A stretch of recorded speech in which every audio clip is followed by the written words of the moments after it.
Hola a todos, bueno, este es un nuevo contenido que quiero acercar especialmente a mis pacientes que son escaladores o que tienen mucho uso de sus manos, para entender un poquito la mecánica o la dinámica de por qué muchas veces hay lesiones recurrentes y demás. Si bien la técnica está más que correcta, pero muchas veces hay lesiones en las manos, en los tendones o en las poleas. Bueno, el objetivo de esta parte es mostrarte con una maqueta, ¿sí? Con una simulación, cómo sería el funcionamiento del dedo, digamos, ¿no? Esto es un sorbete con un relleno. El sorbete sería el hueso, las falanges. Esto es para darle funcionalidad, pero así no es tan así el tendón extensor, claramente. Estos anillos se simularían las poleas anulares. Claramente también está un poquito desproporcionado, pero lo que intento es que vaya por el canal. Y este hilo rosa simula las poleas cruciformes. Este hilo, ¿sí?, sería el tendón. Entonces lo que te quiero representar con esto es que si yo tengo los dedos en extensión, el trabajo que hace el tendón de manera longitudinal a través de las poleas casi no tiene rozamiento y fricción. Entonces el estrés que sufre por fricción o por rozamiento es muy bajo, el porcentaje es muy bajo. En la medida que yo flexiono la metacarpofalángica, que acá empiezan a trabajar, además de los flexores, los lumbricales. Si yo tengo la la metacarpofalángica flexionada y activo el tendón flexor, el trabajo que hay sobre las poleas, si yo no tuviera las poleas, ¿sí?, te lo voy a mostrar ahora, este tendón viene de la mano, viene de la muñeca y viene del antebrazo. Si no tuviera estas poleas que le dan la dirección, bueno, iría directo, ¿no? Se levantaría la piel. Bueno, con esto lo que logramos es eso, es el encauzamiento de la dirección del trayecto del tendón, pero, bueno, la tensión, el rozamiento, hay que soportar, digamos, todo eso. Entonces, lo ideal sería poder, desde el punto de vista mecánico y desde el punto de vista biomecánico, sería poder posicionar la mano en el agarre que yo necesite, en la toma que yo necesite, y una vez que está posicionado, con mínima tensión, mínimo rozamiento y fricción, ahí activar todo el sistema de fuerza para que de esa manera va a haber tensión, pero le vamos a restar el rozamiento. Ya no vas a tener un tendón que va a estar con fuerza friccionando para moverse dentro de las poleas. Vos posicionas la mano y una vez que posicionaste la mano, activas la fuerza, ¿sí? Entonces hay tensión, va a haber trabajo del tendón queriéndose despegar de la polea, queriendo desprenderse de la polea, pero por lo menos no va a estar el rozamiento, la fricción, que sucedería a través de este desplazamiento. Entonces, una cosa es hacer fuerza con una resistencia. Supongamos que tengo este cargador. Yo tengo que hacer fuerza porque voy al agarre, no ajusté con precisión y tengo que trasladar la resistencia. El esfuerzo que le meto al sistema, el esfuerzo que le pongo al sistema es mucho mayor que si yo pudiera posicionar la mano de una manera suave, ¿sí? Lo que pasa es que funcionalmente no se puede aplicar, probablemente no se puede aplicar en todo, por lo menos ir con la toma casi ya resuelta. Y lo que me quede es llegar y terminar de trabajar, pero no hacer esto. Esa parte del agarre es la que más trabaja en desmedro, en desgaste del sistema. Bueno, ahora te voy a mostrar un par de ejemplos desde la lógica física de lo que es una caña de pescar que te permite redondear este concepto. Cuando el flaco habla de anillas, tenemos que pensar el equivalente en las poleas, tanto anulares como cruciformes. Cuando empezó esto de la pesca, las anillas solo servían para que el hilo fuese pegadito a la caña. Bien, con el tiempo esto ha cambiado. Ahora, por así decirlo, para que os hagáis una idea, las anillas tienen un valor más vital en la caña. ¿Cuál es ese valor? Pues ese valor es el de compartir, es decir, el de proporcionar todo el apoyo a la hora de luchar con un pez. Es decir, que reparta la fuerza de tensión que ese pez está ejerciendo a la hora de tirar. ¿Qué quiere decir esto? Que 10 anillas son mejor que 4. Eso está claro. Reparte mejor la presión. Para que lo veáis, os he hecho aquí un pequeño dibujo. Son 10 anillas. Por ejemplo, si tenemos que pensar que el pez va a ejercer una presión de fuerza sobre la caña del 100%, porque siempre que ejerce una presión va a ser del 100%, porque antes no tenía peso la caña. O sea que por poca que sea, va a ejercer una presión del 100%. Bien, ¿qué significa esto? Fácil. Cada tramo de anilla va a soportar la presión más o menos de un 10%, con lo que quiere decir que al haber 10 anillas, la caña soporta el 100% bien repartido en peso, con lo que quiere decir que podrás trabajar mejor la captura, la presa. 4 anillas, tienen que repartir la fuerza del pez, que es del 100%, repartirla en toda la caña. Lo que quiere decir que aquí sería el 10% por tramo y aquí estaríamos tocando a un 25% por tramo. 4 anillas por 25 tenemos 100, es decir, 25, 25, 25 y 25. 100%. ¿Qué quiere decir esto? Con este tipo de caña, os lo puedo decir por experiencia, tienes una alta posibilidad de que en cualquier momento la caña ¡plac! Parta porque está soportando mucha presión. Y porque el hilo, como podéis ver, no entra perfecto hacia el carrete, entra a tramos, en recto, porque hay demasiada separación entre anilla y anilla. Ese es un problema muy importante que al final acaba pasando factura. Hemos dicho, cuanto más anillas mejor, porque reparten mejor la caña. Pero en esto de la pesca, como ya sabéis, siempre que hay una cosa a favor, tiene una cosa en contra. ¿Cuál es la cosa en contra? La cosa en contra es que cuanto más anillas, más rozamiento tiene que pasar el sedal por las anillas. Y acá en esta parte es donde podemos mencionar todo lo referente a los vendajes en sindactilia, que por un lado dan refuerzo, pero por otro lado potencialmente aumentan el grado de fricción y potencial inflamación. Por la distribución de la fuerza. Las anillas en una caña son puntos de apoyo. A mayor cantidad de anillas, más puntos de apoyo en la caña. A menor cantidad de anillas en una caña, los puntos de apoyo obviamente son menores. Y entre menos puntos de apoyo en una caña, los tramos que quedan entre anilla y anilla resistirán mayor fuerza, al resistir la tensión de la línea cuando tenemos peso en el otro extremo de nuestro sedal.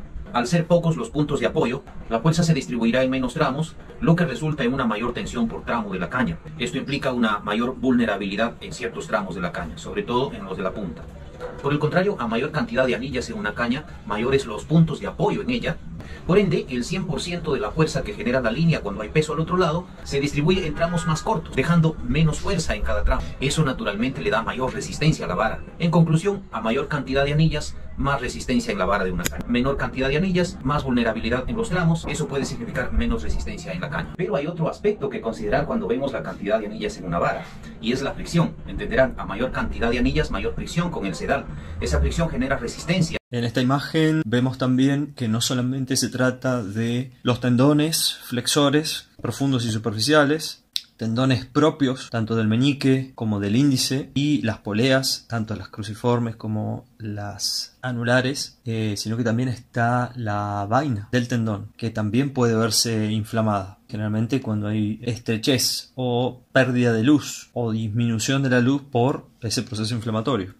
Con estas visualizaciones pretendo mostrarte cómo es el tejido conectivo, cómo es el sistema facial, cómo es la conexión entre las estructuras. No solamente se trata del dedo, la mano, muñeca, antebrazo, sino que también la movilidad y la flexibilidad en todo el sistema, ya sea hasta cintura escapular, hasta inclusive la movilidad del hombro, de la articulación escapulotorácica, que es una articulación muscular, y la movilidad, la flexibilidad, el precalentamiento, la hidratación, predisponen correcta estructura del tejido, y eso de alguna manera también evita lesiones. De la misma manera como vimos cuáles son los mecanismos que lesionan, también empezamos a ver cómo es la estructura del tendón ya lesionado y cómo colaborar, además de con el descanso adecuado, la dosificación del entrenamiento adecuada para la adaptación de la estructura del tejido conectivo, que tiene un proceso más lento que el tejido muscular, y los aspectos nutricionales metabólicos que van a hacer que yo pueda estar en el mejor nivel posible o que pueda tener procesos inflamatorios menos notables y que tenga ciclos de recuperación más cortos. Acá podemos ver cómo tenemos dos vías en relación al estímulo mecánico: o hacemos un estímulo controlado que provoca un estrés también controlado y una adaptación que lleva a la evolución, o un estrés descontrolado, ¿sí?, que lleva a una tendinopatía o a una colágenopatía, que es un escenario inicialmente agudo y luego puede pasar a una fase crónica. Acá puedo ver cuando al tendón lo someto a tensión y deformación, va incrementando la fuerza y yo puedo tener un nivel basal donde tanto la tensión como la deformación están de manera controlada, pero después hay una deformación lineal. Si sigo avanzando hay un fracaso en el funcionamiento, y si sigo avanzando hay un proceso de ruptura. Bueno, acá tenemos un pequeño gráfico en donde vemos las fases de reparación en número de fase, los días desde el inicio del dolor, de la inflamación, del traumatismo, la etapa y los objetivos. Acá pueden hacer una pausa en el video, leerlo tranquilo y tenerlo a mano para saber más o menos en qué momento están. Esta es una breve grilla de cómo estarían distribuidos los colágenos. Hay aproximadamente 28 tipos de colágeno. Los más importantes son estos, y el que nos interesa es el colágeno de tipo 1. Bueno, en relación a las consideraciones que hay que tener en el momento de la rehabilitación. Algunas notas que destaqué son estos aspectos de algunos estudios, en donde dice que la tensión mecánica sugiere que los estímulos mecánicos pueden llegar a ser favorables durante la etapa de remodelación del ligamento, tendón. Pensemos que las poleas estarían consideradas como un tejido similar al de un ligamento articular, digamos, ¿no? Son expansivos porque inclusive dentro del tendón también hay mesotendones, hay paratendones. Son todas expansiones conjuntivas que se dividen solamente para estudiarse, pero pueden tener pequeñas diferencias estructurales desde el punto de vista histológico, pero tiene que ver más con un proceso adaptativo al tipo de trabajo que realicen, pero esencialmente es tejido conectivo. Se encontró un incremento en las expresiones de genes para el colágeno de tipo 1 cuando se aplicó una carga cíclica de elongación, con una frecuencia de 1 Hz, o sea, una elongación por segundo durante 24 horas. Las células sujetas a elongación presentan una orientación más homogénea comparada con aquellas que no recibieron carga. ¿Qué quiere decir esto? Que se organiza mejor el tejido cuando se repara y se remodela en movimiento y no en reposo. El ejercicio diario moderado genera síntesis de colágeno, deposición de factor de crecimiento, mejorando el proceso de reparación del tejido mediante la formación de una nueva red de colágeno más homogénea y densa. Esto contribuyó a la organización del tejido. Hay una intensidad, una frecuencia y una duración de carga aplicada a las diferentes estructuras del colágeno que genera una producción de colágeno y de otras proteínas. Y la inmovilización puede empeorar el proceso de reparación. Ya empezando a terminar con el video, desde el punto de vista de los alimentos, tenemos en cuenta lo siguiente, ¿no? Que esencialmente el aporte de colágeno es lo fundamental. Los señalizadores o los cofactores en la regeneración del colágeno son la vitamina C, el hierro, el cobre y el magnesio. Tengan en cuenta que, por ejemplo, el tiempo de vida de las fibras de colágeno producidas por el cuerpo puede variar entre meses y algunos hasta años, como por ejemplo el colágeno del disco intervertebral, que puede exceder los 100 años. La degradación del colágeno generalmente está dado por enzimas colagenasas, ¿no? Algunos residuos metabólicos y después el proceso normal, natural, digamos, del cuerpo, pero puede, por pérdida de equilibrio, desorganizarse.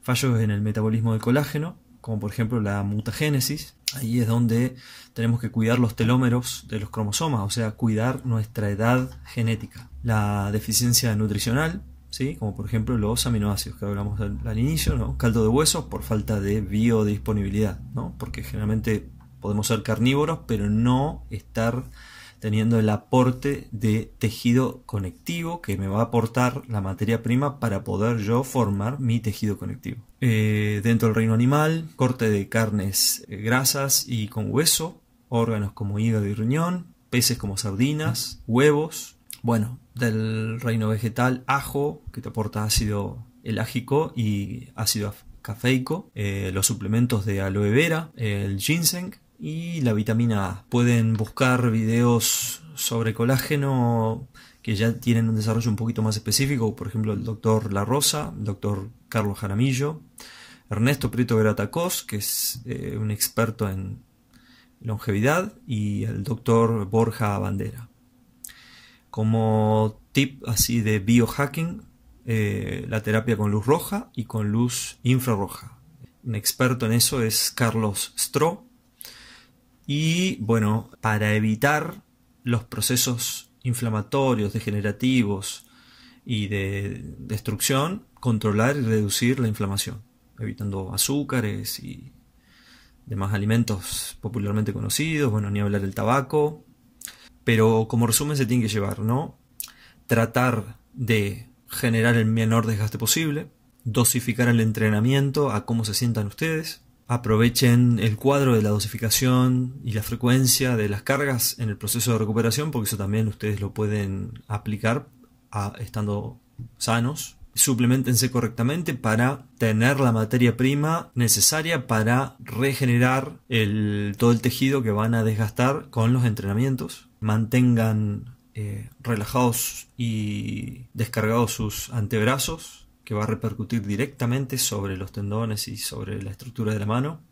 Y fundamental el controlar los ciclos del descanso. Con eso estaría cubierto todo para que ustedes tengan calidad estructural y funcional y tener la menor cantidad de recaídas posibles. Y relajado la musculatura del dedo gordo, que esa es una estructura también que suele sobrecargarse y suele ser un factor de generación de dolor. Y desde el punto de vista biomecánico, no nos olvidemos que, por ejemplo, en el agarre bidedo, el movimiento que tiene el dedo anular y el dedo mayor o el dedo corazón es una especialización que tiene el músculo, tanto flexor profundo, superficial, porque no tienen un músculo propio, como lo tiene el meñique, como lo tiene el índice o como lo tiene el pulgar. Entonces la sincronización y la especialización que va logrando la mano a través del sistema neuromuscular permite que uno pueda disociar estos dos dedos sin que haya un músculo propio o un tendón propio. Y no nos podemos olvidar del efecto cuádriga que resulta en una lesión de los músculos lumbricales como producto de el origen y la inserción del músculo lumbrical. El músculo lumbrical se origina en el tendón flexor de los dedos y se inserta en el tendón extensor de los dedos. Entonces, cuando yo lo someto a un ángulo de flexión, la metacarpofalángica o las interfalángicas tienen, por un lado, una sensación o un efecto de que yo puedo traccionar con más fuerza, pero a la vez el músculo, cuerpo e inserción sufren porque están agarrados de tendones que son antagónicos. En un lado está generándose tensión y en el otro lado está habiendo un acortamiento por el movimiento de la posición de la mano. Esta flotabilidad que tienen por no tener puntos fijos o puntos fijos de origen de inserción en la palanca propiamente dicha del hueso predispone a las lesiones. Espero que les haya servido, les haya aportado valor, compártanlo con quienes les interese sobre el tema. Bueno, eso es todo y buena vida.